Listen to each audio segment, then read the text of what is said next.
Question number 1, which of the following solutes will produce temporary hardness of water. Temporary hardness किससे produce होती है? Bicarbonate से, चाहे calcium bicarbonate हो चाहे पोटेशियम मैग्नीशियम बाइकार्बोनेट हो, दोनों का कोई सा भी। तो आपका आंसर कौन सा आ गया? 4th आ गया। Question number 2, H2O2 is neither oxidizing और नॉर रिड्यूसिंग एजेंट। ना तो ऑक्सीडाइजिंग है ना रिड्यूसिंग, गलत है। ये तो ऑक्सीडाइजिंग भी है और रिड्यूसिंग भी है। सेकंड आंसर आएगा। Question number 3, 10 centimetre cube solution of H2O2। H2O2 का 10 सेंटीमीटर क्यूब मतलब 10 ml सॉल्यूशन दिया है और ये लिबरेट कर रहा है कितनी STP पर O2 दे रहा है कितनी ml? 150 ml। तो ये कह रहा है वॉल्यूम स्ट्रेंथ क्या की वॉल्यूम स्ट्रेंथ 1 ml H2O2 में कितना O2 बनने वाला वो देखा जाता है। तो 1 ml में कितना बनेगा? 10 में 150 बन रहा है तो 1 में कितना बनेगा? 150/10। तो कितना आ गया? 15 वॉल्यूम आ जाएगा। तो सेकंड आंसर हो गया। क्वेश्चन नंबर 4, हेवी वाटर कौन है? D2O। तो आंसर आ गया सेकंड। क्वेश्चन नंबर 5,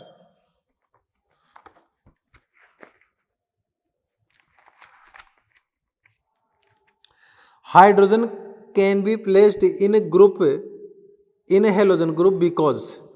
इनको हेलोजन के साथ क्यों रखा जा सकता है? हेलोजन की तरह ही ये एक इलेक्ट्रॉन गेन करके सॉल्ट बनाते हैं। तो it from hydride like chloride, जैसे कि क्लोराइड बनते हैं ना, जैसे ये बन गया सोडियम क्लोराइड -+, वैसे ये भी हाइड्राइड बनाते हैं -+, एक इलेक्ट्रॉन गेन करके। तो आपका सेकंड आंसर हो जाएगा। क्वेश्चन नंबर 6 के पास आ जाओ।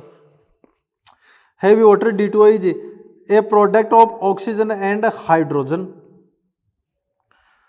ऑक्सीजन और हाइड्रोजन का प्रोडक्ट है, ठीक है, लेकिन हाइड्रोजन में किसका है? ड्यूटेरियम का। ये लिखना पड़ेगा, ठीक। Ordinary water containing dissolved salt of heavy metals.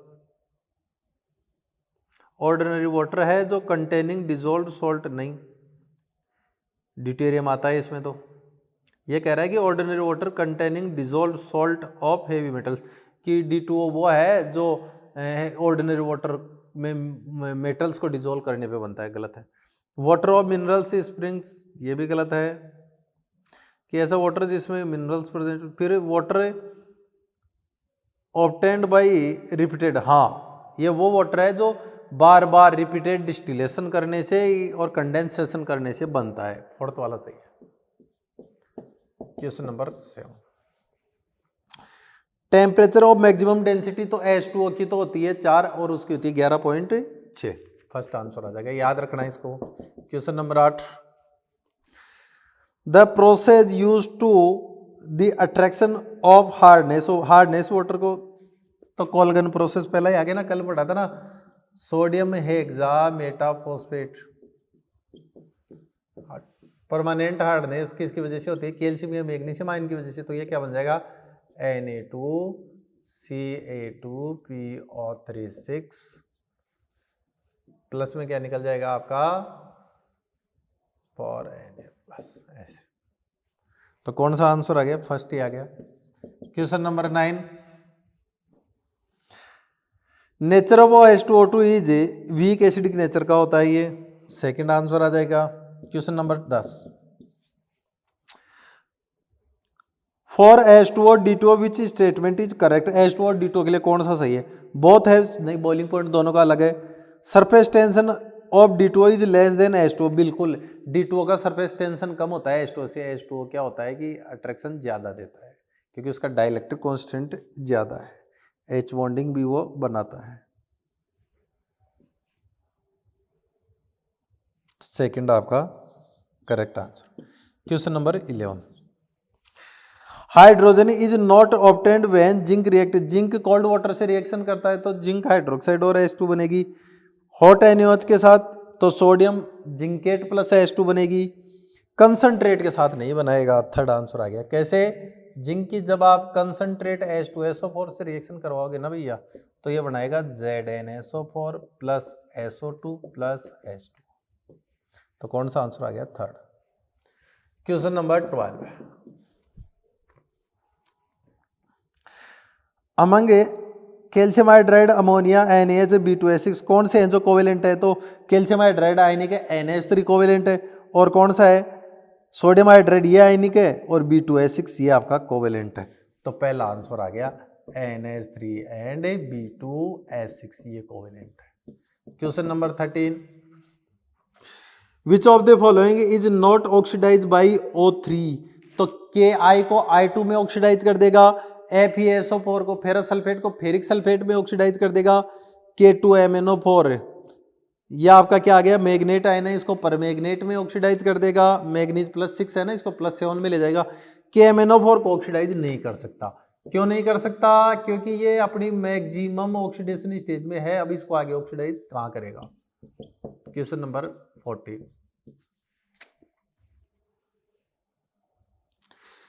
The reagent use for softening to temporary hardness, temporary hardness को यूज करने के लिए, तो टेम्परेरी हार्डनेस इसी की वजह से तो होती है, तो इसमें ये मिला दो, तो क्या बन जाएगा? CaCO3 plus H2। ऐसे आप टेम्परेरी हार्डनेस दूर कर सकते हो। तो आपका कौन सा आंसर आ गया? सेकंड। लेकिन थर्ड भी हो सकता है इसमें, क्योंकि ये लो HCO3 इसी की वजह से होती है। आप किससे रिएक्शन करवा दो? Na2CO3 से, तो ये बना देगा CaCO3 प्लस NaHCO3। ये दोनों ही वाटर इनसॉल्युबल है, नीचे बैठ जाएंगे। ये सॉलिड में एग्जिस्ट करता है, वो भी सॉलिड में एग्जिस्ट करता है, तो ये दोनों ही सही है। Question number 15, very pure hydrogen 99.9% can be made by, electrolysis से बनती है प्योरेस्ट, जब H2O का इलेक्ट्रोलाइसिस करवाया जाता है। Fourth. Question number 16, which one of the following statement about water is false? Ice form by heavy water sink in normal water. तो बिल्कुल हैवी वाटर से बनी हुई आइस होता है ना, उसका डेंसिटी वाटर से ज्यादा है, वो डूब जाएगी। फिर water is oxidize to oxide during photosynthesis, बिल्कुल सही है, वाटर ऑक्सीडाइज हो जाता है ऑक्सीजन में ड्यूरिंग फोटोसिंथेसिस के दौरान। Water can act both as, बिल्कुल एम्फोटेरिक होता है, एसिड और बेस दोनों की तरह काम आता है, वैसे न्यूट्रल बोला जाता है वाटर को, लेकिन नेचर दोनों रखता है, एसिडिक और बेसिक। लेकिन इसको क्योंकि H+ भी दे सकता है, ये OH- भी दे सकता है, इस बेस पे कह रहे हैं कि वाटर क्या रखता है? एसिडिक बेसिक दोनों नेचर रखता है। There is extensive intramolecular hydrogen bonding in the condensed phase. नहीं नहीं नहीं नहीं नहीं नहीं, इंटेंसिव इंट्रा नहीं, इंटरमोलिकुलर होती है, अलग अलग मॉलिक्यूल्स के बीच ये H बॉन्डिंग होगी। Clear? More than one molecules. तो आपका फोर्थ वाला ही आप फॉल्स स्टेटमेंट हो गया। क्वेश्चन नंबर 17, अब ये देखने पे बड़ा गंदा सवाल लग रहा है, लेकिन देखो, the most evident element by mass in the body of healthy human adult are. देखो बाय मास दिया है, ध्यान से देना, ये परसेंटेज किसके द्वारा है? By mass. तो सबके अलग अलग परसेंट दे रखे हैं, वैसे ही देखो हाइड्रोजन का 10% है। अगर मान लो जो भी पर्सन है उसका वेट कितना है? 75 kg है, ये जो इस परसेंट पे प्रेजेंट हो, तो उसका वेट कितना है? 75। ठीक है, तो बताओ H2 कितना है उसमें? तो 10% है, कितने में से? 100 में कितना है? 10 ग्राम। 10% का मतलब 100 ग्राम में 10 ग्राम हाइड्रोजन है। कौन सी? 1 एटॉमिक मास वाली। तो 1 में कितना होगा? 10/100, तो 75 kg है ना टोटल मास, तो ये कितना होगा? 10/100 इंटू 75, तो ये कितना आ गया? 7.5 kg। अब इसको रिप्लेस कर रहा है किससे? 2s से, जिसका एटॉमिक मास 2 है, तो भी 7.5 kg ही रहेगा, क्योंकि जो परसेंट दिया गया है ना वो बाई मास दिया गया है, तो मास रिमेन सेम रहेगा। थर्ड। क्लियर? जितना भी मास है उसका 10% ही आना है, तो 2 से तो मतलब ही नहीं है, बाई मास था वो परसेंटेज। नेक्स्ट क्वेश्चन,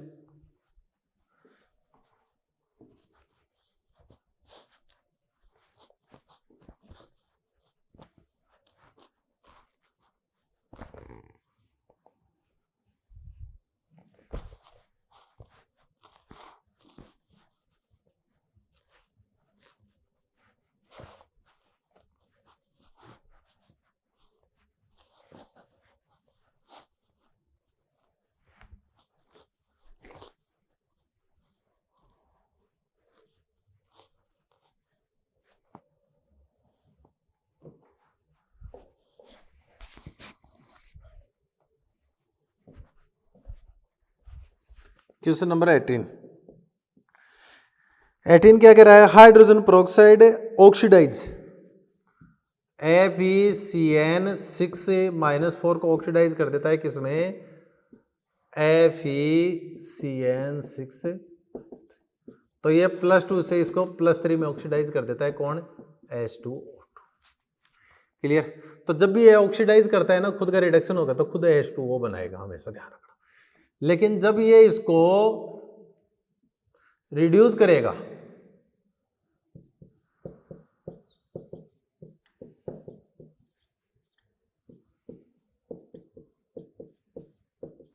तो देखो ये +3 से किस में गया, +2, तो ऐसे में ये जाएगा H2O + O2 में, क्योंकि इलेक्ट्रॉन कैसे निकालेगा, माइनस से 0 में जाएगा तभी तो निकालेगा ना, तो ये बनाएगा। तो ऑक्सीडाइज करेगा तो H2O और रिड्यूस करेगा तो H2O + O2 respectively. Question number 19, the isotope hydrogen are deuterium and tritium, नहीं प्रोटियम भी होता है, ड्यूटेरियम भी होता है, ट्राइटियम भी होता है, तीनों होते हैं, 3 आइसोटोप होते हैं। क्वेश्चन नंबर 20 का क्वेश्चन क्या कहता है, the chemical nature of hydrogen peroxide is, chemical nature बतानी, oxidising and reducing agent in acidic medium but not, दोनों मीडियम में ऑक्सीडाइजिंग और रिड्यूसिंग का काम करेगा। दोनों मीडियम में तो ऑक्सीडाइजिंग बन सकता है, दोनों मीडियम में रिड्यूसिंग बन सकता है। तो oxidising and reducing agent in both acidic and basic medium, second answer आ जाएगा। Question number 21, the total number of isotope of hydrogen, number of radioactive isotope among the respectively, तो टोटल आइसोटोप तो 3 है, इनमें रेडियोएक्टिव सिर्फ 1 है, कौन सा, ट्राइटियम, तो फर्स्ट ही आंसर आ जाएगा। Question number 22, in compression to the zeolite process, zeolite process की बात कर रहा है, for the removal of permanent hardness the synthetic resin method is more efficient as it can exchange both cation as well as anion. बिल्कुल सही बात है, दोनों का ही एक्सचेंज कर सकता है, फर्स्ट ही आंसर आ गया, इसी वजह से मोर एफिशिएंट माना जाता है इसको। Question number 23, among statement A to D the correct one are, correct देखना है, तो decomposition of hydrogen peroxide gives dioxygen, बिल्कुल हाइड्रोजन पेरोक्साइड का डिकम्पोजिशन करते हो तो ये आपका ऑक्सीजन देगा। फिर like hydrogen peroxide compound such as, देखो जैसे कि ये कह रहा है कि जैसे कि हाइड्रोजन पेरोक्साइड को डिकम्पोज करते हैं तो H2O + O2 देता है, वैसे ये भी देंगे, तो देते हैं कि देख लो KClO3 है तो KCl + O2 बिल्कुल देंगे। इसी प्रकार लेड नाइट्रेट है, क्या ये देगा, बिल्कुल देगा, PbO + NO2 + O2 दे रहा है, NaNO3 देगा, क्या बात तो ये है क्योंकि ये स्टेबल होते हैं, लेकिन ये दे देता है नाइट्राइट से, नाइट्राइट बना देता है नाइट्रेट से, O2 दे देगा, मतलब सेकंड स्टेटमेंट भी सही है, फर्स्ट सही है आपका, ए सही है, बी भी सही है, सी देखो, टू इथाइलेंट two ethyl anthraquinone is useful for the industrial preparation of hydrogen, पर बिल्कुल इंडस्ट्रियल मेथड में यही काम में आता है, सी ये भी सही है। D hydrogen peroxide is use for the manufacture of sodium perborate, बिल्कुल NaH2BO फॉर परबोरेट के फॉर्मेशन में हाइड्रोजन पेरोक्साइड काम में आता है, तो सभी सही है, तो आ जाएगा ए, फर्स्ट आ जाएगा A B C and D सभी करेक्ट है। लास्ट क्वेश्चन है हाइड्रोजन का, स्टेज 4 का, ठीक है।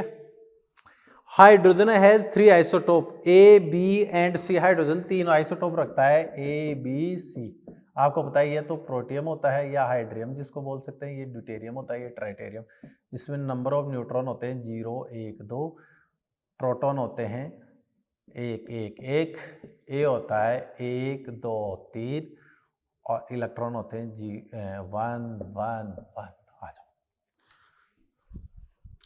हाइड्रो, ठीक है, A B C respectively are X Y and Z, the sum of X Y and Z is, रुक ये कह रहा है हाइड्रोजन है 3 atom A B C, if the number of neutrons X Y Z है, number of neutrons इसका x है तो वो 0 है, इसका y है वो 1 है, इसका z है वो, तो इनका सम क्या होगा? 2, 0 + 1 + 3 आ जाएगा, तो आंसर हो जाएगा 4th। तो ये था आपका हाइड्रोजन और उसके कंपाउंड्स। क्लियर?